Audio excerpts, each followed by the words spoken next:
You're seeing the opposite now. New upstarts have an opportunity to enter the market, and you're seeing projects that stayed decidedly overseas, desperate to come into the United States and compete.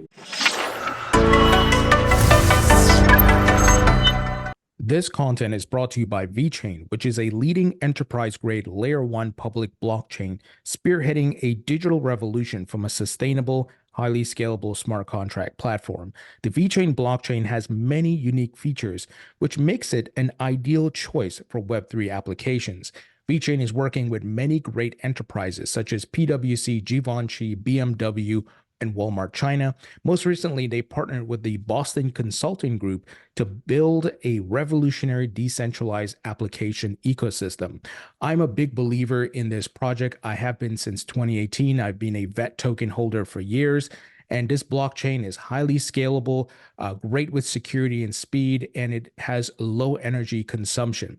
If you'd like to learn more about VeChain, please visit vchain.org. Link will be in the description. Welcome into the Thinking Crypto podcast. I'm your host, Tony Edward, and my guest today is Bill Hughes, who is the Senior Counsel and Director of Global Regulatory Matters at Consensys. Bill, great to have you back on. Great to see you, Tony. Bill, I thought of you, of course, with the big news that we got just late last week, if I'm not mistaken, and that is the SEC dropped its case against Consensys. And I wanted to get your thoughts about what this means for Consensys and MetaMask and much more. Well, it's a very welcome event for us. This is a case we were going to take to the brutal end if need be. This started in 2022 with questions about MetaMask and its functionality, and then it morphed over time. They asked about a lot of things that we were offering, including access to Lido and Rocket Pool. Ultimately, they were investigating Ethereum, the protocol. Um, and so to have this entire saga wrapped up is a very welcome turn of events. I was actually predicting it to happen later this year, Hmm. but the fact that it's happening even before the new chairman of the SEC takes his chair, and we have a new enforcement director, presumably at some point. The fact that this is happening before all that is great. Yeah, great point. A lot of people were anticipating, like you said, that after Paul Atkins comes into office, then we may see some action. But Hester Peirce and acting chair Mark Ueda doing a great job with the crypto task force and dropping a lot of these cases.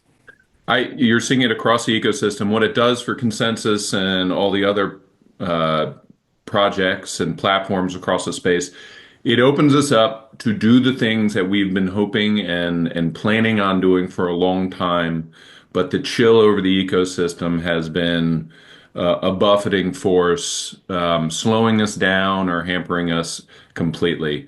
It really opens up the reticle as to what we can try to build and how we bring it to market. We're going to be doing this while engaging with the SEC for the first time in years about how to put together a coherent regime which allows us to build, but in a sensible manner, and how we can bring our products to market. And so we're very excited. The team's building MetaMask, improving it. Just at ETH Denver was announced that both Solana and Bitcoin are going to be coming natively to MetaMask in the coming months. We're very excited about that. There's going to be a lot of spinouts and a lot of building that Consensys is involved in. 2025 is going to be our biggest year yet, but you're going to see that across the ecosystem.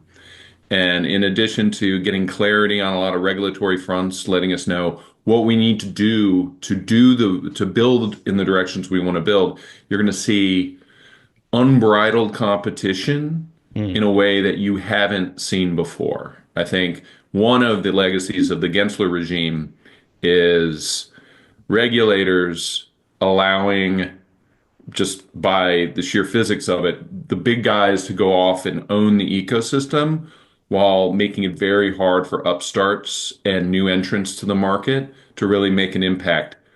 You're seeing the opposite now. New upstarts have an opportunity to enter the market, and you're seeing projects that stayed decidedly overseas, desperate to come into the United States and compete. And you're going to start to see, especially toward the latter half of the year, I think more TradFi offerings to try to compete with some of the biggest players in the space. But I think it's all good, and I think the big players actually enjoy the competition. It keeps us sharp. So, bring it on, and it's going to be great to get some mileage between where we are now and a more steady state of things. Yeah, it's exciting. I'm expecting a boom this year, and like you said, the big players with SOB 121 being repealed, banks they want to launch stable coins, launch custody, and much more. It's going to be exciting. It's funny. I interviewed Paul Grewal of Coinbase just the other day, and I asked him the same question. I asked you, what does this mean for the company? And part of his reply was, we don't have to spend as much on legal fees anymore. We can put that money towards innovation and building. I'm assuming it's the same thing for Consensys. It's absolutely, I mean, and so this is how a company works for those who this may be new to. When you have an outstanding liability like that, you have to set aside cash that will not only cover the costs of actually fighting, but cover the cost to some degree of you losing. Hmm. And so that is just something that a board and the company's executives have to account for when you're putting together the overall budget of a company. When that goes away, those resources can be reallocated to a number of different things. And we got a lot of pans on the fire. And so we want to be aggressive, and these additional resources allow us to do that. But it separate apart from the funding, the question of what is possible becomes a substantively different question when the first answer from legal is whatever you're thinking, we got a guy in DC who's not only going to think it's illegal from the jump, he's going to find a way to put the screws to us if we brought it to market and it was successful. And so it's that chilling atmosphere, which separate and apart from having more resources to throw at problems, just opens up the problem set in a way that just leads to more innovation. And that's what we're really excited about. Yeah, for sure. And I'm sure everybody's breathing a sigh of relief and they don't have to look over their shoulder, no more regulation by enforcement, and some of these nonsense lawsuits and Wells notices and so forth getting dropped. Um, with regards to the crypto task force, obviously a lot of case dismissals, but they're going to be doing some roundtables coming up starting this month. Are you and the folks at Consensus looking to participate in things like that? Absolutely. I can't imagine a project that doesn't want to participate. They're going to be open to the public. There'll probably be engagements that the task force is going to be planning ahead for just to call questions during those roundtables. But they've been engaged ever since Commissioner Peirce's first blog on the subject, where she was basically signaling a sea change and asking for people to come forward with their ideas, the problems that they've seen, and more importantly, solutions. We did that. We submitted something a week ago or so on a rule making that the outgoing leadership of the SEC was pushing through, looking to essentially completely reimagine the definition of what an exchange is in order, in part, to rope in DeFi into the SEC's perimeter and to do that through a formal rulemaking. Our proposal was that rulemaking is so problematic it should just be set aside and taken off the regulatory agenda of the SEC. I would expect the crypto task force to recommend to the commission that they do that and the commission to ultimately do that. But they've been taking a lot of meetings and a lot of papers on lots of things that the SEC can do. I think what you're seeing out of the task force, and we can talk about it if you'd like, a memo or guidance from it came from a different division of the SEC, but it clearly was done in partnership with the crypto task force, essentially setting the record straight with the regulatory status under the securities laws of meme coins. I think what you're seeing across the board is the task force finding the lowest hanging fruit in terms of guidance and expressions of like their view as to where the security laws end, just to give the space more certainty as to where the lines are as to SEC's jurisdiction. Something the Gensler regime refused to do because the more the better in terms of regulatory perimeter for them. But this is what you get when you have a serious principles first, limited government official like Commissioner Peirce, and the same could be said of Chair Atkins when he takes a seat, and Commissioner Ueda. They're off to a quick start, and these roundtables that we're going to be engaged in, I think they're not just going to be for the pageantry. They're designed, I would expect, to actually move forward a policy agenda and tick off the big boxes that need to be ticked off. What are we doing to bring sense around token issuance? How do we think about secondary trading of tokens? What can, to the extent that securities laws do apply, are there safe harbors? Is there exemptive relief that projects can look towards to continue building what they want to build, but do so in a way where the securities laws don't smother them completely? So they got a very busy spring ahead of them. Oh, for sure. And like you said, they're moving really fast. I'm just blown away by how fast they're moving. And I definitely appreciate the clarity around meme coins not being securities, as mentioned by the SEC. However, Bill, there is a lot of controversy around meme coins. Securities aside, do you think the SEC or maybe law enforcement needs to get involved with the bad actors who are doing rug pulls and things like that? Not all meme coins are rug pulls or scams, but people are taking advantage of the system, right? Well, how do you think that gets controlled? Well, with respect to the SEC, if you read the memo, there was a conspicuous catch-all at a list of exemptions from the general rule that meme coins aren't securities. The catch-all was something absurd like, unless they're otherwise a security, right? So Okay. I think they're going to. We have a general rule which is welcome. The presumption is a meme coin is not a security. There may be instances where the project and the founders are essentially using it as a capital formation mechanism. They're trying to raise revenue for a project. They're advertising it like that. They essentially they have a security offering and they're slapping the name meme coin on it. The name meme coin won't absolve them of having to comply with the law. That said, the question is, it's the folks who say some regulation makes sense when you're dealing with a marketplace where chaos may not be a great thing. Chaos sometimes can be great for innovation. 1,000 ideas can all have, duke it out at once, and maybe you get a couple which really stick. But you're also dealing with the mess of maybe a lot of bad ideas, but more important than bad ideas, the actually malicious ideas. Yeah. There's lots of mechanisms in the law to deal with bad actors. Just for example, in addition to criminal fraud, both at the federal and state level, a lot of states and a lot of municipalities have civil fraud statutes. Um, they have while the Commodity Futures Trading Commission doesn't have yet spot market authority over digital assets or any commodity for that matter, they do have fraud and manipulation enforcement authority over commodities markets. So to the extent that these memes are commodities, which meme coins are commodities, which what else would they be?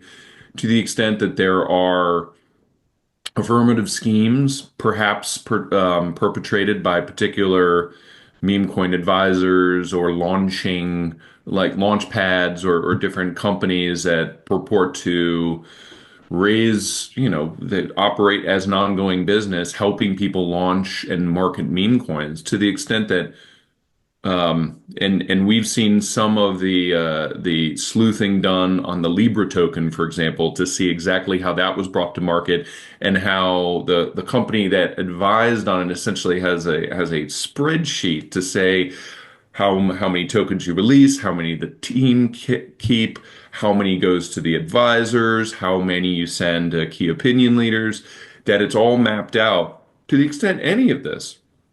Oh, how liquidity is, how you gain liquidity, how you maybe adjust liquidity to just to ensure that price movements are to your liking. To the extent any of this smacks as market manipulation, the CFTC has authority to come in and proceed civilly against anyone who's essentially trying to sell into or create secondary markets that impact at least the United States. I have no doubt that other jurisdictions have similar laws, and so I think we'll see.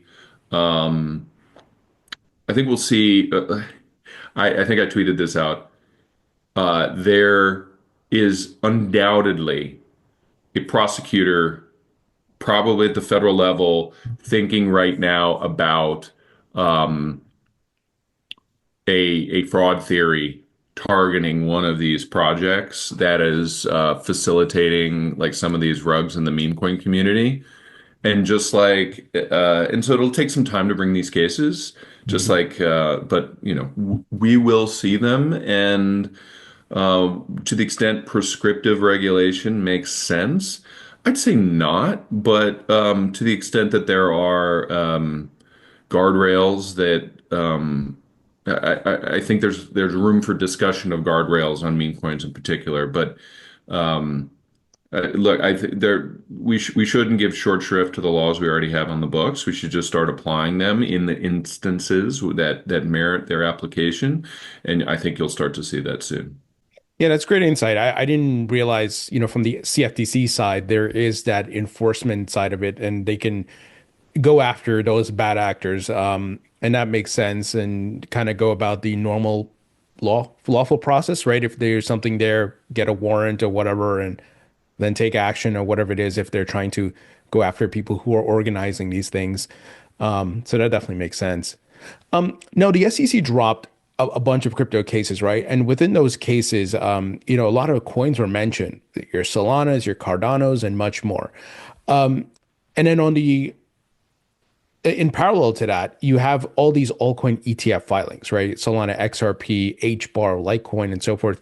So with the direction the SEC is moving, do you anticipate these additional altcoin ETFs are going to be approved? Similar to, with Ethereum. I expect yes. I couldn't tell you which ones, but I think said simply, the last SEC under previous leadership was a merits regulator. They're making determinations as to what assets should be in ETPs and which assets shouldn't. And I think the line used to be, heck no, we're not going to have a Bitcoin spot ETP. When the the DC Circuit said that that was ridiculous and they finally relented, I think the mask was off. And when the Ethereum is a very similar story. The current leadership is not going to gatekeep. I think Commissioner Peirce has spoken on this point. It's not the SEC's job to manage your investments or to keep you from buying dumb things. They just want you to know it's dumb before you buy it. Yeah. So, to the extent there are these exchange traded product issuers and they can resolve, I think, actually substantive concerns about the assets underneath the product being reasonably reliable and stable. Um, that if there is interest in providing that supply, they'll be given a path to do that. So the trading and markets and divisions of the SEC, I think, are really no longer going to be in the game of determining what the market can trade in this regard. There is a question of whether there's any demand for it. And I think there's a presumption which kind of cuts and cuts and pastes unthinkingly from what happened with Bitcoin to like every other token to say, well, if you create one of these ETPs, there's going to be this huge demand for this token. I think it's not reckless to say the Ethereum spot ETF has underwhelmed in terms of its performance. The expectation is that changes over the medium and long term, but certainly since their issuance, the demand was nothing like you saw for Bitcoin. And I think that trend would probably continue with other altcoins. But as to whether you can bring them to market, I think for the serious contenders, they're going to hit the market eventually, including, and this is an important point, which actually is sort of a game changer. I think the first ETP that incorporates staking will be an Ethereum ETP. And I know for a fact that the trading and markets division of the SEC is very intently looking at staking, both as for its role in native protocols, but also as an add-on feature to ETPs. And so I think in 2025, you're going to be seeing Ethereum staking ETPs from some of the biggest names, and that's very exciting too. Yeah, I've been saying that from day one. Without the staking component, why would I want to go buy ETH in an ETF? I could just buy it directly to an exchange and earn, or and stake it on the protocol or through an exchange or whatever, and earn my rewards. But I think with the staking component, it's going to attract more inflows.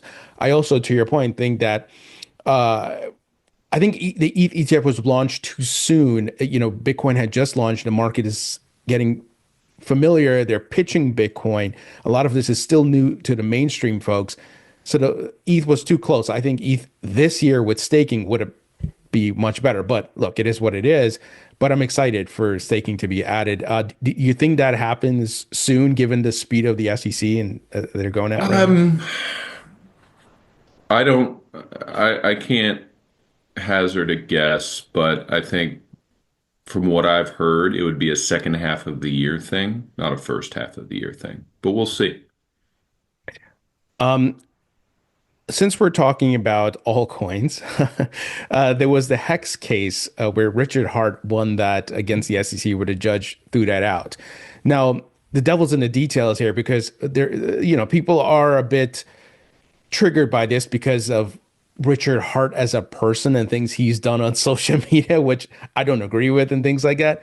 But that's to the side. Tell us why he won this case. Sure. Well, he won it essentially on procedural reasons, to some degree. That's the easiest way to frame it. Mm. For the layperson, our securities laws don't apply to everybody in around the world, right? They only really apply to U.S. persons, people here in the United States, and also to projects overseas that are trying to sell and conduct business and trading with people in the United States. Now, if you try to issue a token or run a protocol overseas and you really aren't touching the United States in any meaningful way, then the SEC can't haul you into U.S. court and say you are liable under U.S. securities laws. You need to stop what you're doing. You need to pay up, civil fine. So that's essentially what the court found here. From what I understand, these projects and Richard Hart himself have basically since the 2020 or shortly there around has decided to stay away from the United States for the most part in terms of promoting these projects and marketing these projects. And to the extent that they are marketing it and US people are seeing that marketing, it's done sort of omnidirectionally over the internet, whether it's X, whether it's YouTube, or the like. And the court basically found in order for him to have to show up, be compelled by law to show up in court in the United States and actually be liable under the securities laws, he has to have a presence in the United States. And it was useful. It was a useful case to the extent that I think it cabined or created a little bit longer of a checklist of things you'd have to satisfy in order to be pulled in as an overseas founder, an overseas project. The things he did, showing up at one conference, and maybe some marketing that people saw on X but wasn't directed to the United States, that was insufficient to say that he could be hauled into court and the Securities Exchange Commission could go after him in U.S. court for violating U.S. law. So, so credit to those projects should be given fairly because it was designed that way. They did not want to touch the United States in ways that would make them liable, and ultimately their case was thrown out. Now the SEC may appeal, and it's going to be interesting to see whether they do or not, because one, the how the law thinks of like the geographic jurisdiction of the SEC to some extent. That's important to the SEC across its portfolio, but like that's sort of at odds maybe with with the tack they want to take with these crypto cases. Maybe they don't want to battle this on in a crypto case. It's going to be interesting to see what they think. I think as a practical matter, this case, the impact of this case is less simply because a lot of projects now want to come into the United States. Yeah. People aren't, as far as I can tell, trying to keep all touch points away from the United States and stay away from U.S. consumers and investors. In fact, the opposite is true, which is very exciting. So it's an interesting turn of events, and Richard is entitled to some degree to a victory lap online for the design, at least with respect to U.S. jurisdiction and securities law jurisdiction, seeming to work out for him. But as a practical matter, this case is not going to have a huge amount of impact because all these projects, if they're not touching the United States is the one market that since November, everybody's redesigning their strategic game plan to try to come into the United States and dominate in the United States. Yeah, for sure. And, Bill, as you were talking about that, I remember interviewing Mark Fagel, former SEC director, and he's not very pro crypto. He's kind of anti crypto, but he's on Twitter and he usually engages He with is folks. all over crypto Twitter. I see him all the time. Yeah. But the question I had posed to him when I interviewed him, and this was under the Gensler regime, of course, I said, okay, Gary Gensler is saying all these things are securities, but blockchains are globally distributed. Tokens are globally distributed. So are you saying the coins are in the United States are securities? What happens to the other coins outside the US? And what's stopping me from sending money to my uncle or something to buy the token overseas and send it back to me? Hmm. He couldn't answer. He's like, yeah, that's a problem. Yeah, it's And always it's a problem. It's a problem not just in the securities laws. It's a problem with the Bank Secrecy Act. It's a problem with the commodity and derivatives and market regulation. It's a problem across the board.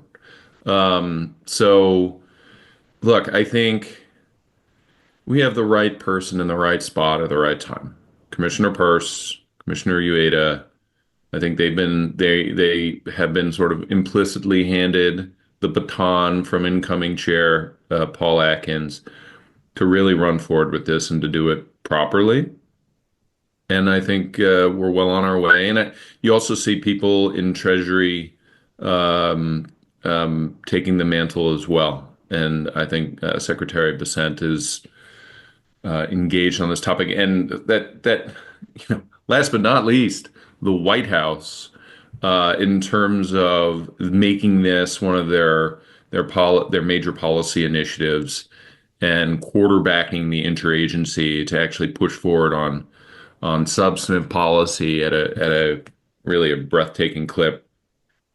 We can get through these global jurisdictional issues by engaging in substantive policy making here. And by doing that, and this is huge, the U.S. is going to be leading again in a lot of jurisdictions that either aren't moving forward on a regulatory front or just don't know what to do, the US taking productive positions on these issues is going to be the clarion call that people start to sing along with, right? It's not going to be Europe, definitely not the UK. Um, I think you're going to see the United States lead here. Um, and it's going to be obvious that the policies we implement in this country are trickling it out everywhere by people following the lead. And so I expect that to be overall positive for the industry. And we're just in the early days of it, so it's exciting. Bill, do you think the SEC, with Congress, will have to will have to update the Howey test or create an entirely new test for digital assets? I think they won't create a new test for digital assets. So the Howey test, of course, is a Supreme Court derived, they speak it, it becomes law. It's a Supreme Court test for what constitutes an investment contract. Now, the securities laws attached to digital tokens to the extent they are investment contracts. And then the question becomes, what's an investment contract? Howey tells you. The problem with Howey is that Howey, over the course of history, has been expanded by not only by the SEC, but by courts. So words like solely the efforts of others have been completely written out of the rule altogether, and other exceptions and expansions. So when the Gensler regime, who there's never been an imaginative imaginative interpretation of the Howey test that they have not seriously considered, if not argued in court. The Howey test was the perfect tool to literally point at anything in the proverbial room and say, you're a security because you're an investment contract. And this is why all the prongs of Howey are satisfied for you.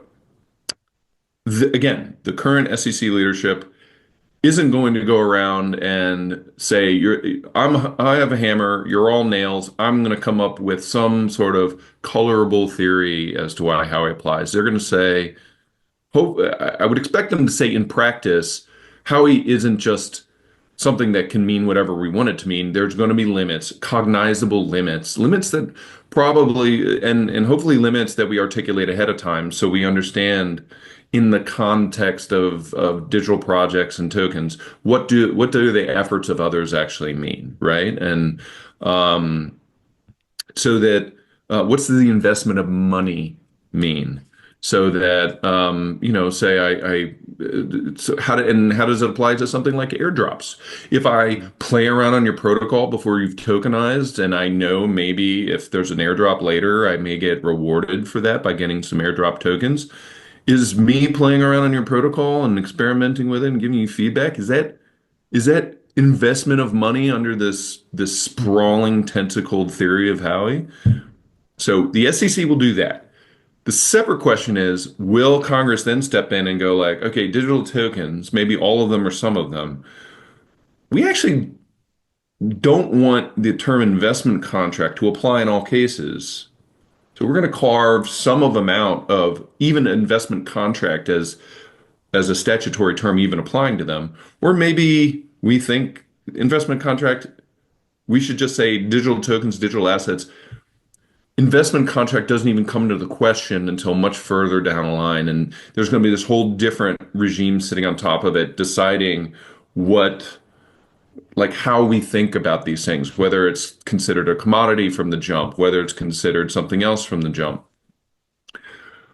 That's what we're going to find out in 2025, because I do think eventually we get a market structure bill. And I think it's going to look in many respects like Fit 21.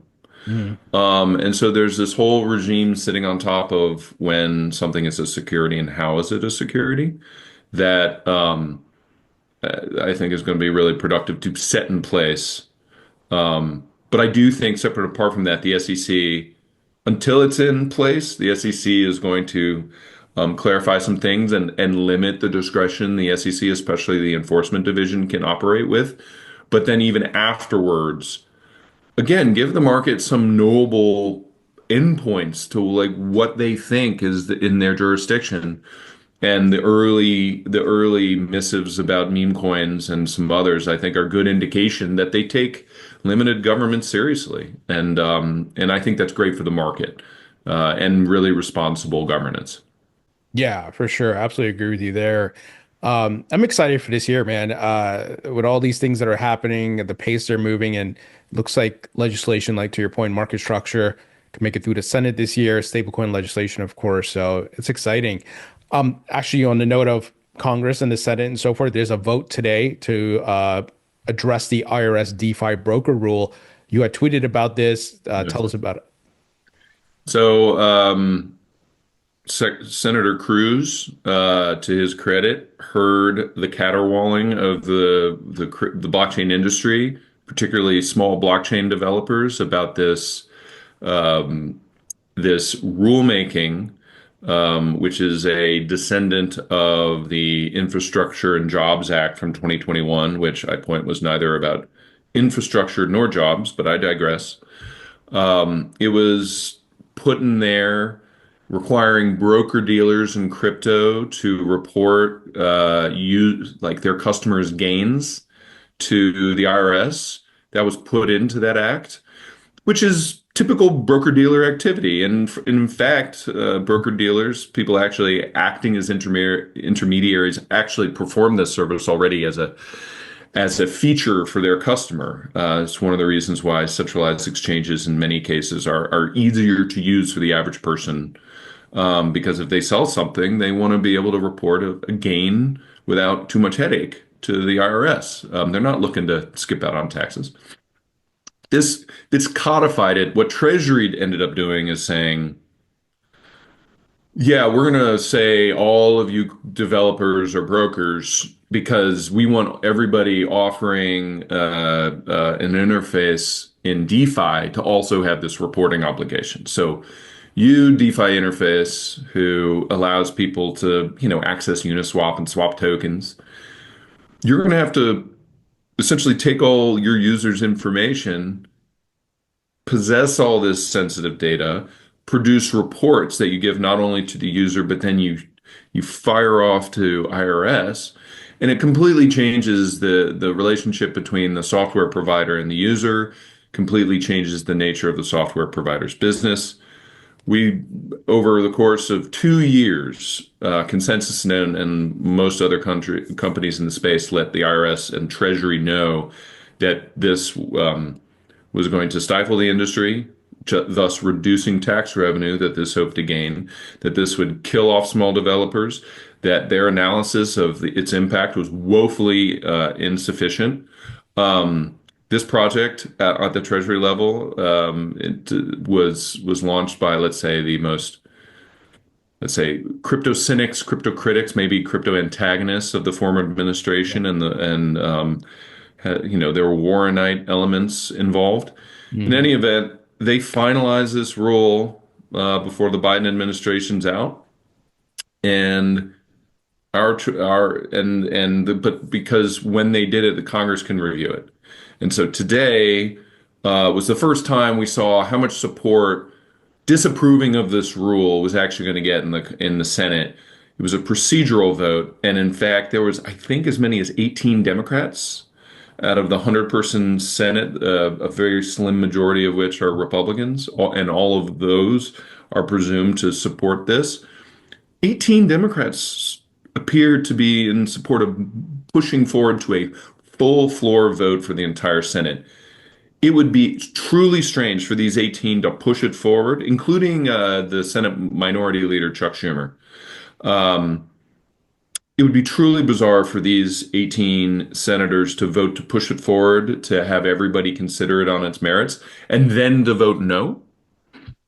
So we expected this to pass the Senate with flying colors, um, not only filibuster proof, but also veto proof, which like the president would ever veto this. But then the great thing is that assuming this all goes forward, it's going to go to the House, and so House Dems who might look at this as a partisan issue and not wanting to get too out ahead of their colleagues on something which might be politically tinged, they now have cover from the Senate, a lot of prominent senators, Hmm. in many respects, whipped by individuals like Kirsten Gillibrand and Ron Wyden and others, and Chuck Schumer, to vote in favor of this. So you may see an overwhelming support on in Dems to join the plurality of nearly a unanimous vote on the Republican side to withdraw this rule. I think what it presages is a hopefully a sea change that we will get confirmed later in the calendar year with stable coins and market structure, among other legislation, that shows that it's really not a Republican Democrat issue, like a lot of people have been saying, but that Democrats are increasingly stepping forward and voting aye on pro crypto legislation, not only because they want crypto support in elections, but also they think on the merits that this ecosystem should be given a chance to, win in the market on its merits. And so it's an exciting day. Some votes yet to come, but this may be. I understand it. If it goes at this clip, it could be the first legislation that Trump signs into law as president in his second term, which is pretty remarkable when you think out of all the stuff out there that could be the first bill he signed, if this is actually ends up being at the very least, it's an early bill, that it's a crypto related bill is pretty remarkable. It just tells you how far we've come. Oh, for sure. And I actually saw this morning, right before we started recording, that David Sachs tweeted out the White House is in support of this. So it's amazing what's happening. We've had a lot of people whipping the votes here. It's great to see the administration behind legislative efforts like this. But notably, you'd think, well, maybe a statement of the Trump administration's policy on this would encourage Democrats to vote against it, just to be on paper against anything that Trump supports. But that doesn't seem to be the case. It doesn't seem to be having the impact here. I think it just goes to the merits of the issue and shows you exactly how out of bounds the Treasury Department and the IRS were under previous leadership. I can only imagine the Trump administration has cleaned house in those policy roles and putting in people who actually put in rules that make sense for users and consumers, but also crypto companies, and ultimately also for the national bottom line in terms of raising tax revenue. Yeah, for sure. And on the note of bipartisan, I think yesterday Congressman Tom Emmer announced him and Richie Torres, a Democrat out of New York, forming Yep. a blockchain caucus, if I remember right. Yeah. Yeah. Well, it's good. We need sort of these pseudo institutions in these branches of government, particularly the legislature, that serves as a shelling point for people who have been, you know, historically with an issue or at the forefront of it, to talk alongside people who are coming to an issue for the first time. There are a lot of freshman congressmen and even freshmen in the Senate who are thinking, how do I get involved in this issue? How do I learn more? These caucuses are the ability to have these policy discussions and encourage engaging in just self-education on these issues. So couldn't pick two better guys in the House to be leading that effort. For sure. Let's wrap it up on this note. This coming Friday, of course, is the first White House Crypto Summit. I think they did this in lieu of the Crypto Council. What are your thoughts? And it sounds like it's going to be a bit of a media thing, right? A lot of people from the industry attending. Well, I think it's great that the president wants to meet with people in the industry. I think this is going to be a very high-profile way to demonstrate what the administration's done so far in terms of and the White House in particular, in terms of the way it's coordinating a huge policy push, My understanding is that there may even be another executive order that will be coming out. I'm not sure when you're going to be putting this out. Hopefully, I'm not running too early with my St. Patrick's themed shirt here, Mhm. but uh, it may it's advertised for Friday. They haven't formally announced it, as far as I'm aware, until this Friday that it is actually happening this Friday. Sometimes the reason for the delay in a formal announcement is the president is a very busy guy, lots of different things pulling on his schedule. I think Sachs and Bo Hines very much need and want him at this summit. Mhm. And I would expect this president wants to be at the summit. And if for some reason it doesn't work out with their schedule, I would expect them to try to find another time to do it rather than to proceed without the president. So maybe that explains for why apparently it's all baked and they're just waiting to send out invites to whoever's receiving them. So I think it's a great opportunity to again prove that the administration is very forward on these issues and wants to make progress. I'm sure it will be seen as an unimpeachable status symbol among many in the ecosystem if one gets an invite.